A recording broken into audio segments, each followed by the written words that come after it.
چونکہ میں سمجھتی ہوں اور یہ واقعتاً ایک حقیقت ہے کہ جب لوگ ذمہ داری کی پوزیشن پر فائز ہوتے ہیں تو ان کے لہجے بدل جاتے ہیں، ان میں جھکاؤ آ جاتا ہے۔ یہ بڑے بزرگوں کی بتائی ہوئی باتیں ہیں کہ تناور درخت کو جھکنا ہوتا ہے، اور اگر وہ نہ جھکے تو پھر اس کا کیا انجام ہوتا ہے۔ میرے خیال ہے کہ سیاست میں تو خاص طور پر کیونکہ میری جماعت نے ہمیشہ سیاست میں مفاہمت کو مضبوط کیا ہے، ڈائیلاگ کو مضبوط کیا ہے۔ شہید محترمہ بے نظیر بھٹو صاحبہ نے جب چارٹر آف ڈیموکریسی سائن کیا تو یہ ان کی مثبت سوچ کا نتیجہ ہے، اور اس کے بعد صدر آصف علی زرداری صاحب نے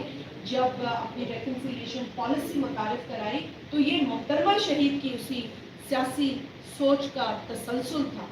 اور اگر ہم اور پیچھے چلے جائیں تو شہید ذوالفقار علی بھٹو نے پاکستان کو متفقہ آئین دیا، جو کہ بڑی خوبصورت بات ہے اگر سمجھے تو، کہ تمام تر سیاسی اختلافات، تمام تر نظریاتی اختلافات کے باوجود تمام جماعتیں پارلیمنٹ کی اکٹھا ہوئی اور ایک متفقہ آئین پاکستان کو پہلی مرتبہ مل سکا۔ تو یہ ہے خوبصورتی پالیٹکس کی، ڈائیلاگ کی، ڈیموکریسی کی، اور اس ڈیموکریسی کے اندر اس ڈائیلاگ ضروری ہے۔ جس طرح کا باڈی پوسچر ہم دیکھ رہے ہیں پنجاب گورنمنٹ کا، جس طرح کا لب و لہجہ ہم دیکھ رہے ہیں، ہم نے تو ابھی جواب دینے شروع بھی نہیں کیے، لیکن یقیناً تکلیف ہوتی ہے جب آپ اس بات کو برا سمجھیں کہ ہم نے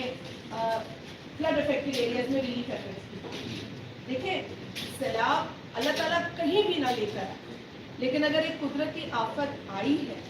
جو کہ خیبر پختونخوا میں بھی آئی ہے، گلگت میں بھی ہمارے بھائی بہن پریشان ہوئے، اور پنجاب میں تو جس طرح بلاول بھٹو زرداری صاحب نے فرمایا، انہوں نے کہا یہاں تاریخی سیلاب آئے ہیں، اس میں کوئی شک نہیں، بہت تکلیف میں لوگ ہیں۔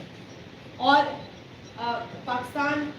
کی فرسٹ لیڈی آنریبل ممبر نیشنل اسمبلی آصفہ بھٹو زرداری صاحبہ نے بھی ایک ٹویٹ کیا جس میں انہوں نے ایک اندازے کے مطابق جو رپورٹس آ رہی ہیں کہ more than 4 ملین لوگ افیکٹ ہوئے ہیں۔ تو ایک ہی صوبے میں اگر اتنی بڑی تعداد لوگوں کی افیکٹ ہوتی ہے، جو ہمارا صوبہ ہے، یہ ہر صوبہ ہمارا ہے، صوبے میں بسنے والے لوگ ہمارے ہیں، ہم ایک قوم ہیں۔ ہم یہاں باتیں کر رہے ہیں اتحاد کی، اور آپ وہاں باتیں کر رہے ہیں نفرت کی، آپ وہاں